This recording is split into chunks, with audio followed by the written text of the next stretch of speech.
My name is Aedy. I'm the co-founder of Earthrise Studio, and I am so happy to be here with Professor Dwikorita Karnawati. Forgive me for mispronouncing your name, but Thank you. Please introduce yourself and tell us about your work.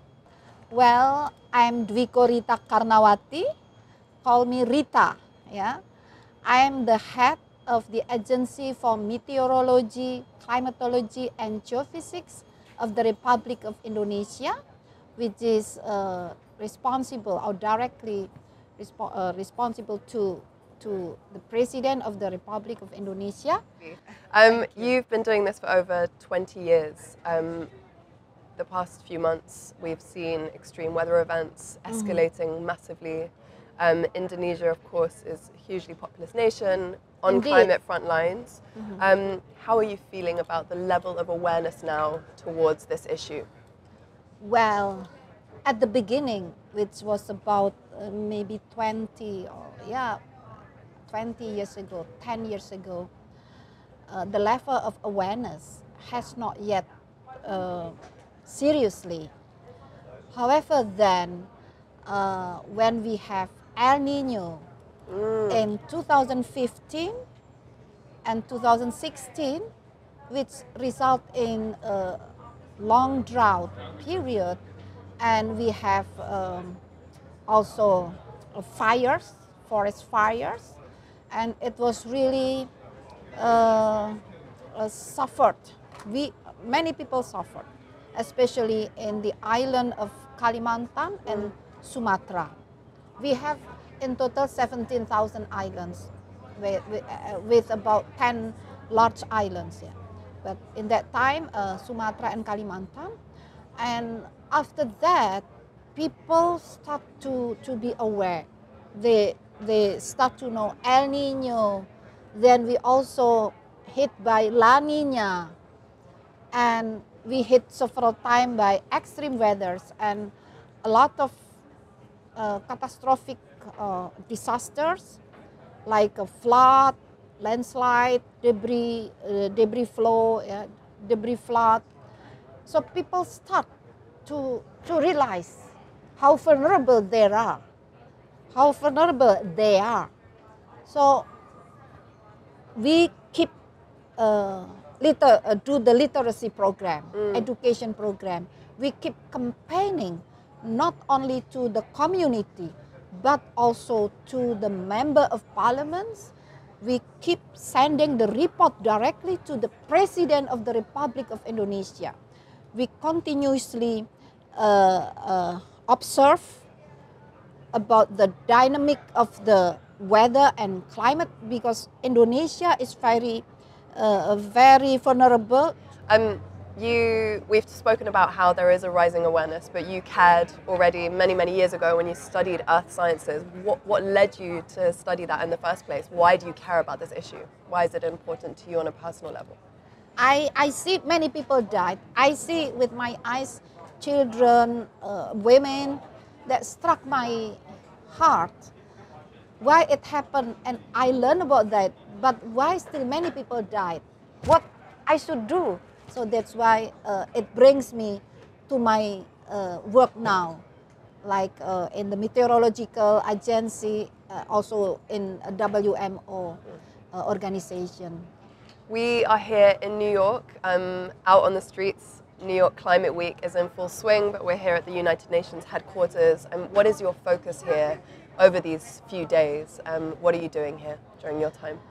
Actually, we focus in the climate justice, and we will have a panel discussion soon.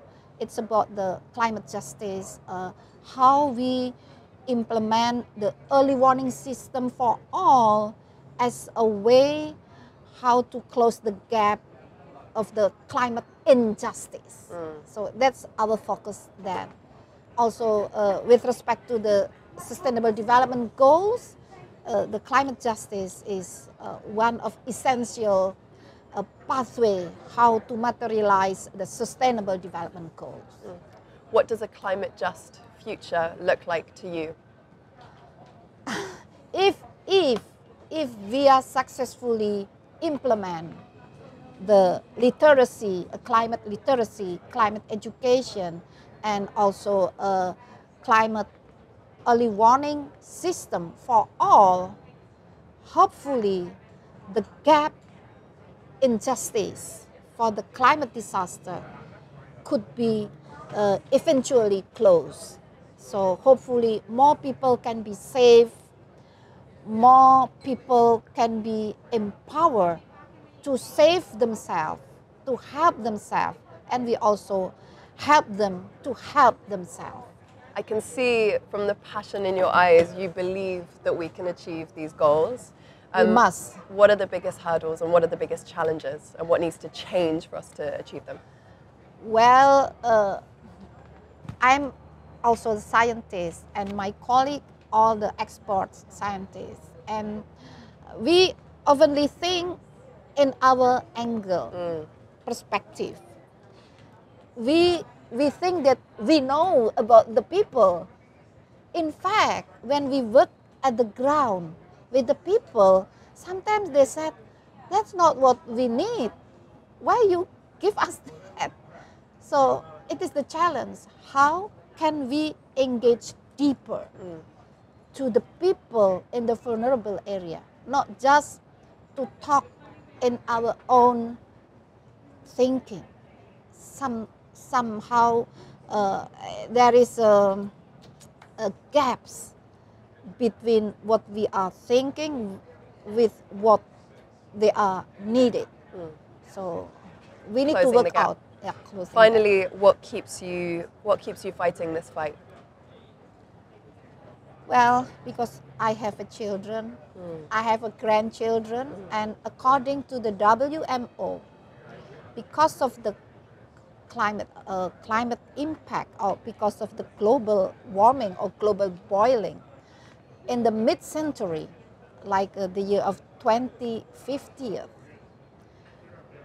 WMO predicted there could be food security crisis. Before that, there could be a water crisis, due to the sharp increment of the surface temperature of the planet Earth. And we also could have more and more frequent hydrometeorological disasters like flood, drought. So more disasters, more frequent disaster with more intensive impact. So that makes me have to be more serious to make others believe that. And I think that is a powerful rallying cry to end on. Thank you so much for your time. Thanks so much as well for your interesting and exciting questions. Thank you. Thank you.